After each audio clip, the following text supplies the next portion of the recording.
지금까지 들어온 주요 이슈 정리하는 시간입니다. 오늘도 아름다운 청년 이우영 아나운서와 함께하겠습니다. 안녕하세요. 안녕하세요. 이우영입니다. 예. 자, 먼저요. 일본 정부의 한층 노골화한 역사 왜곡 소식부터 정리해 보겠습니다. 네, 일본 문부과학성이 승인한 초등학생 교과서를 보면 우리나라 영토인 독도가 일본 고유의 영토다 이렇게 쓰여 있습니다. 기존에 일본 영토에서 고유 이 표현을 추가한 건데 일부 교과서에 있던 것을 모든 교과서에 반영한 겁니다. 고유라는 표현 자체가 독도가 단 한 번도 한국 땅이었던 적이 없다 이것을 강조하는 건데요. 즉 한국이 불법으로 점거하고 있다는 내용도 새롭게 포함됐습니다. 또 조금 전에 앵커님께서 이제 오프닝 때 말씀해 주신 부분인데요. 일제강점기 당시 이뤄진 징병은 병사로서 참가하게 됐다. 강제노동과 관련해선 끌려왔다는 예전의 기술은 동원됐다는 표현으로 바뀌어 있는 등 강제성보다는 자발적 참여에 무게를 뒀습니다. 어린 학생들을 대상으로 이 같은 역사 왜곡, 학부모까지 영향을 줄 수 있다는 점에서 심각성을 더하고 있습니다. 일본에 이번에 나온 교과서가 한 120개가 넘는 교과서가 나왔다고 그랬는데 그 전체에 고유라는 고유 영토다 이런 말을 다 썼다는 말은 일본 정부가 그런 지침을 내린 거죠? 네, 그렇게 봐야 그렇죠. 되겠죠? 네. 예, 우리 정부 항의했죠? 네, 주한 일본 대사 대리를 초치해서 강력히 항의했습니다. 조현동 외교부 제1차관이 구마가이 나오키 주한 일본 대사관 총괄 공사를 일본 대사 대리 자격으로 불러서 초치를 했는데요. 또 외교부는 대변인 성명을 내고 이번 교과서 검정 통과에 깊은 유감을 표명을 했습니다. 역사적, 지리적, 국제법적으로 명백한 우리 고유 영토인 독도에 대한 부당한 주장이 담긴 교과서를 또다시 통과시킨 데 강력히 항의하고 어떤 주장도 수용할 수 없다 강조를 했습니다. 네, 여야 반응은 어땠습니까? 네, 여야 반응은 일단 정치권은 이번에 한 목소리를 내고 있는데요. 그런데 민주당은 나아가서 대통령이 직접 일본에 사과하라 이렇게 일본의 사과를 촉구하라 압박을 하고 있습니다. 한편 역사 왜곡이 어디서 비롯됐느냐를 두고는 의견이 엇갈리고 있는데요. 또 갈렸어요? 네, 국민의힘은 한일 정상회담과 관계없다 선을 그으면서 옛날부터 계속돼온 일본의 군국주의적 사고 탓이다 이렇게 평가를 했고요. 민주당은 윤 대통령이 말한 미래가 대체 어디 있느냐면서 지난 정상회담에서 독도 이야기가 나왔는지 해명하라 재차 촉구했습니다. 들어보니까 또 한 목소리라고 이야기는 좀 어려운 부분이 좀 있는 것 같습니다. 시민단체 거센 반발하고 있습니다. 그렇죠? 네, 시민단체는 일본 정부를 향해서 교과서 집필에 개입해서 역사를 부정하고 있다. 당장 중단할 것을 촉구를 했고요. 아시아 평화와 역사교육연대는 기자회견을 열고 주한 일본 대사관을 방문해서 교과서 수정 요청문을 전달하는 등 지속적으로 요구하겠다 밝혔습니다. 일본에 너무 의도가 보입니다. 자, 다음 소식 알아보겠습니다. 미국의 핵 추진 항공모함 니미츠함이죠? 니미츠함을 앞세운 제11 항모강습단이 어제 우리나라의 모습을 드러냈어요. 그렇죠? 네, 이 한미 해군이 그제 제주 남방공해에서 연합 해상 훈련을 했고요. 훈련에 참가한 이 미국의 전략 자산이자 핵 추진 항공모함인 니미츠함이 어제 부산에 입항을 한 겁니다. 그러니까 훈련하고서 그 함대가 입항을 한 거군요. 네, 10년 만이라고 합니다. 10년 만에요? 말씀하신 그 니미츠함 어떤 항공모함이죠? 네, 일단 니미츠함의 이름은 제2차 세계대전 당시 미 태평양 함대 사령관이자 제10대 미 해군 참모총장을 지냈던 체스터 니미츠 제독에서 이름을 땄다고 합니다. 75년부터 이제 바다를 누비고 있으니까 48년 동안 바다를 누비고 있는 건데요. 길이는 약 332m, 너비 약 76m로 축구장의 3배 크기라고 합니다. 높이는 23층 건물에 육박하고요. 승조원은 약 6,000명, 또 전투기 등 함재기 90여 대를 탑재할 수 있어서 떠다니는 군사기지다 이렇게 불리고 있습니다. 오늘 제가 일본 교과서 왜곡 이 문제 때문에 좀 흥분을 했나 봅니다. 니미츠함을 꼭 일본말로 들었어요. 근데 미국 사람이라 이거죠? 니미츠함 다음 주에 한미일 3국 해상훈련에 참가한다고요? 네, 니미츠함은 이번 주말 이후 부산을 출항한 뒤에 이르면 다음 주 한미일 3국 해상훈련에 참가할 예정입니다. 한미일 연합해상훈련은 대잠수함전이나 탄도미사일 탐지, 방어 등으로 진행될 것으로 예상되는데요. 훈련 장소는 지난해처럼 동해 공해상 가능성이 높습니다. 항공모함 끌고 온 사령관 기자회견했는데 무슨 얘기했습니까? 네, 강력한 대북 경고 메시지를 내놨습니다. 예.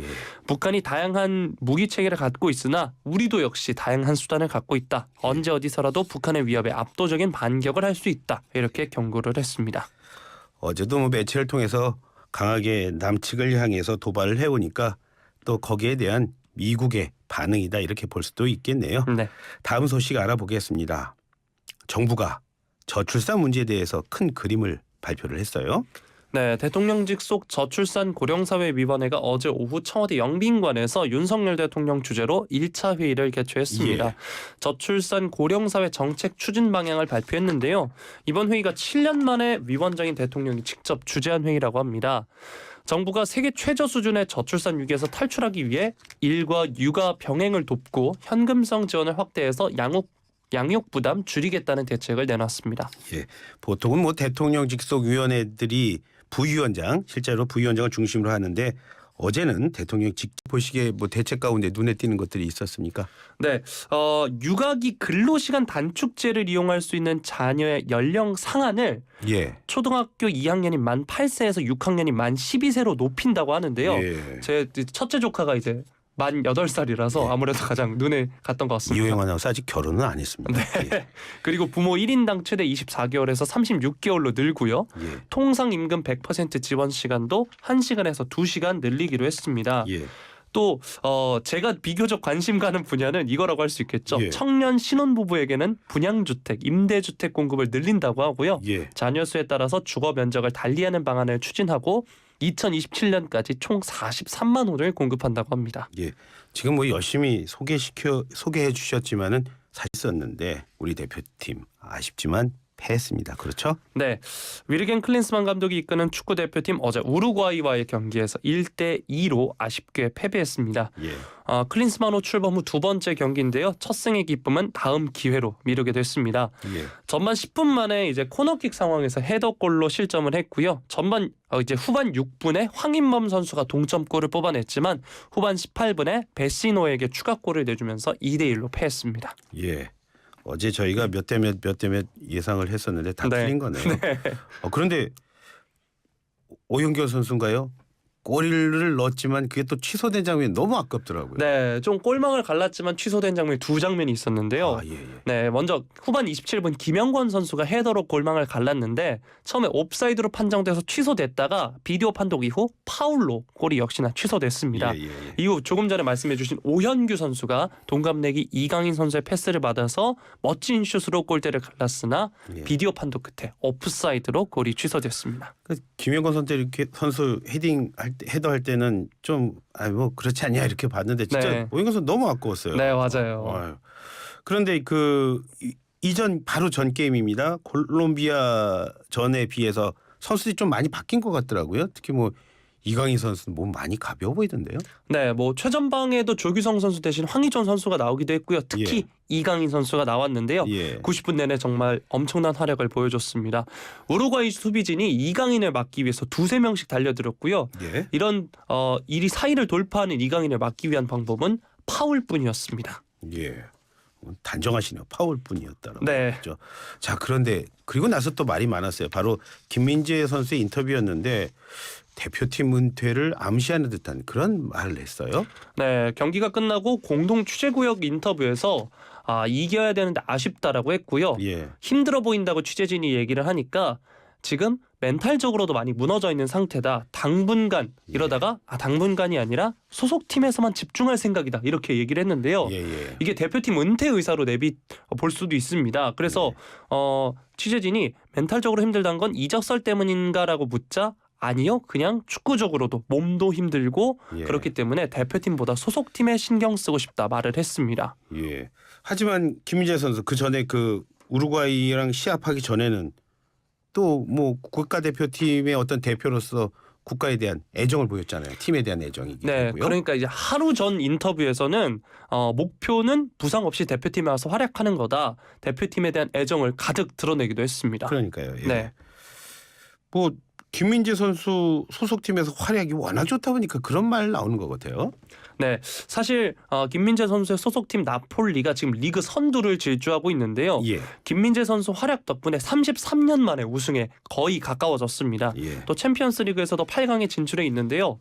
이런 맹활약 덕분인지 이적설이 정말 숱하게 나오고 있습니다. 특히 박지성 선수가 예전에 뛰었던 맨체스터 유나이티드가 유력하게 거론되고 있습니다. 예. 사실 뭐 감기가 걸려 속상했다는 우리 이우영 아나운서가 아니라 그래서 열이 나는 바람에 주말에 축구를 못해서 더 속상했다는 우리 이우영 아나운서인데요. 그래서 궁금한 게 있습니다. 이우영 아나운서에게 축구란 어떤 의미가 있을까요? 저는 뭐 제 유년기, 청소년기 그리고 학창 시절까지 거의 전부가 아니었나 싶습니다. 아, 그렇게 축구 좋아해요? 네. 야, 축구를 사랑하는 우리 이우영 아나운서와 함께했습니다. 고맙습니다. 고맙습니다.